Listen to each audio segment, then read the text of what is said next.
2차 세계대전 말쯤 가서 그 로켓을 V2 로켓 개발을 해갖고 런던을 쑥대밭을 만들었죠. 그러다가 전쟁이 끝났어요. 그러고 나서 소련군하고 미군들이 그 나치의 비밀 군사 시설을 접수를 하면서 여러 가지 실험 장비와 그 연구 개발 인력들을 끌고 갔죠. 그 시점이 뭐 대강 45년 이후가 될 텐데 1946년쯤 해서 어떤 일이 생겼냐면 저쪽 스칸디나비아 반도 쪽에 스웨덴 뭐 그쪽으로 하늘에서 이상한 로켓들이 날아다니기 시작했어요. 처음에는 저게 그 옛 소련이 데리고 간 그 연구 개발 팀에서 만든 일종의 V2 로켓일 것이라고 처음에는 생각을 했는데 나중에 가서 보고되거나 실제로 목격된 그걸 보면 우리가 그 알려져 있는 어떤 V2 로켓의 운행 패턴하고는 상당히 다른, 상당히 자유자재로 날아다니는, 그래서 유령 로켓이라는 이름이 붙게 됐죠. 그래서 이렇게 보면 어떤 걸 트렌드를 알 수 있냐면 그 어느 시기에 대강 그 당시에 주축을 이루고 있는 비행체와 또는 예상되는 것과 비슷한 형태의 비행물체가 나타났던 걸 알 수가 있고, 그런 것들이 외형상으로는 비슷해 보여도 실제로 행동 패턴이 상당히 다르더라. 그래서 이게 도대체 뭐냐, 이건 미스터리다, 이렇게 보는 거죠.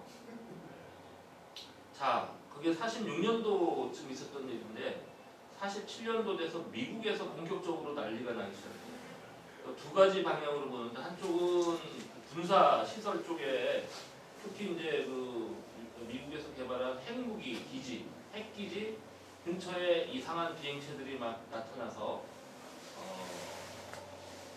어른거리기 시작했고요. 그래서 군에서 일단 예의주시를 하게 됩니다. 그런데 그런 와중에 민간인 비행사인 아놀드 케네스가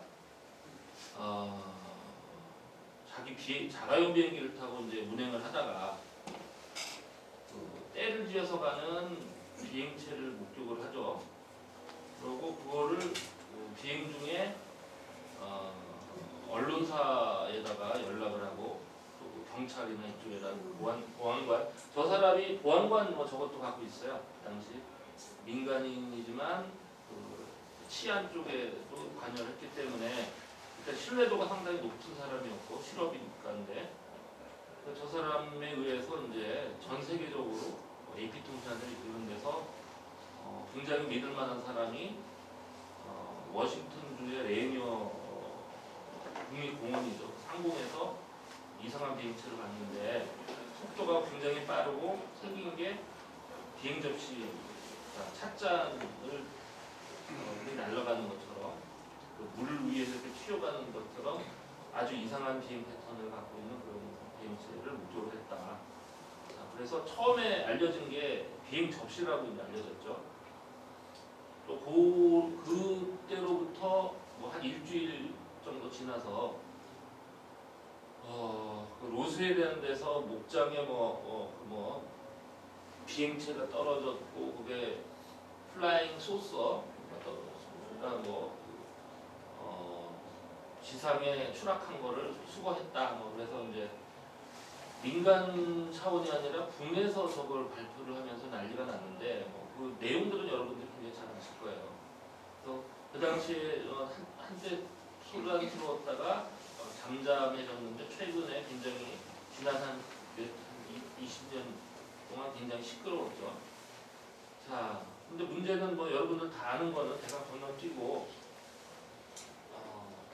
그 당시에 사실 그 미군에서는 어떤 문제가 있었냐면, 전쟁이 다 끝나고 이건 대강 미국이 패권 국가가 됐죠. 전 세계에서 가장 힘이 좋은, 물론 이제 구소련과 양분을 하고 있는 상태긴 했지만, 그래도 당시 그 47년도 정도면은 핵 폭탄을 갖고 있는 유일한 열강 국가였고 한데 지구상에 우리가 최고 가장 힘센 저건데 뭔가 더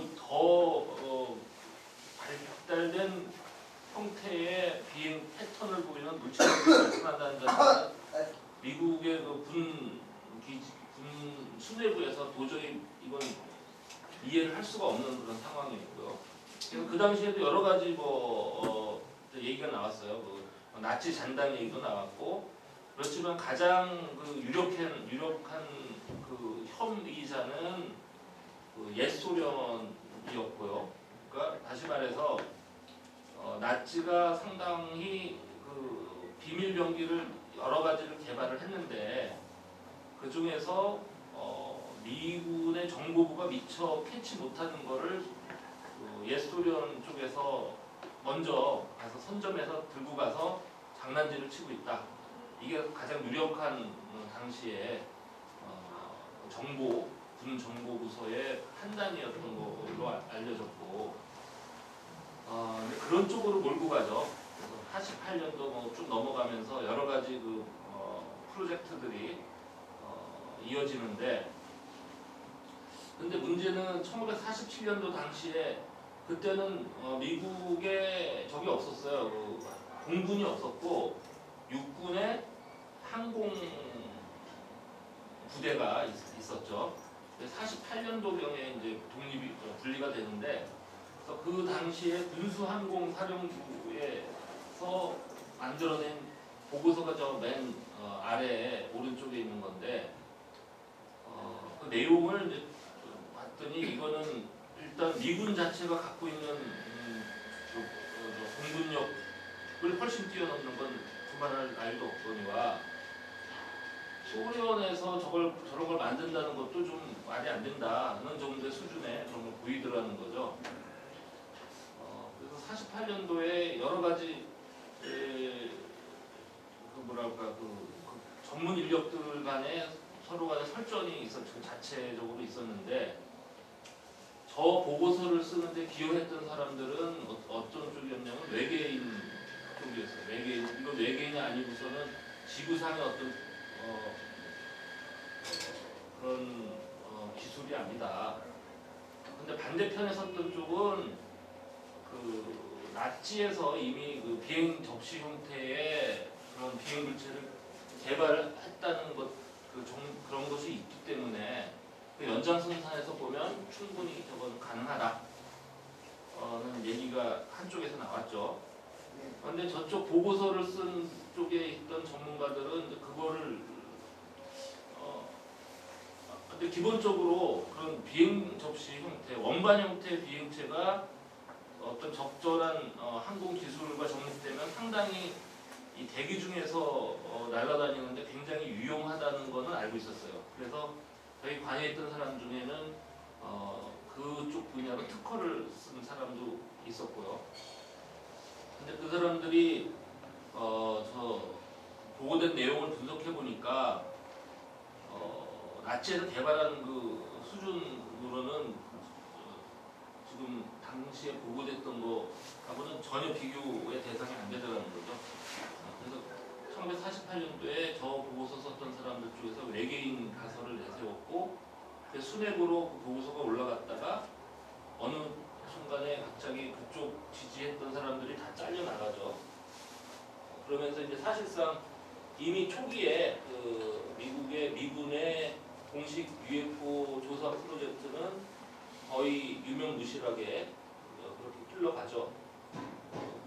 그나마 나중에 그 합류한 하이네크 박사가 나름 그 역할을 하면서 버티긴 했지만은 결국 대부분의 중요한 사례들은 거의 공식적으로 다루어지지 않았다고 봐야 된다는 거죠.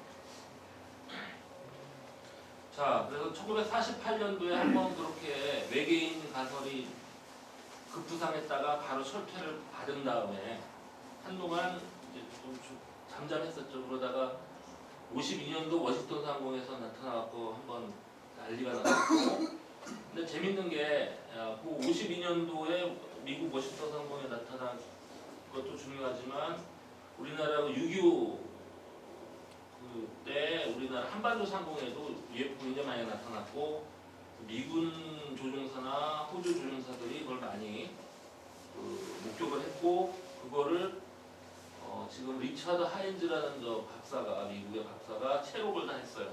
그래서 그 사례를 쭉 모아서 단행본을 뭐 얇긴 하지만 저 책을 냈고 그래서 그 박사는 저한테 개인적으로 뭐 편지도 보내고 했는데 우리나라에 나타났던 저 사례에 굉장히 관심이 많고 그래서 제가 같이 그 이메일을 주고받았던 기억이 났습니다. 자, 근데 뭐 여러분들 다 아는 얘기라 제가 뭐 자세한 얘기는 하지 않겠어요. 그렇지만 뭐 69년도에 프로젝트 블루북이 끝나면서 공식적으로 종결된 건 뭐 다 아실 테고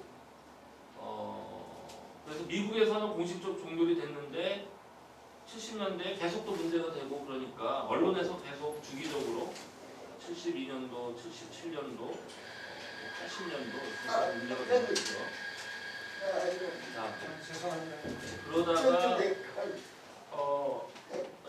이제 미국에서는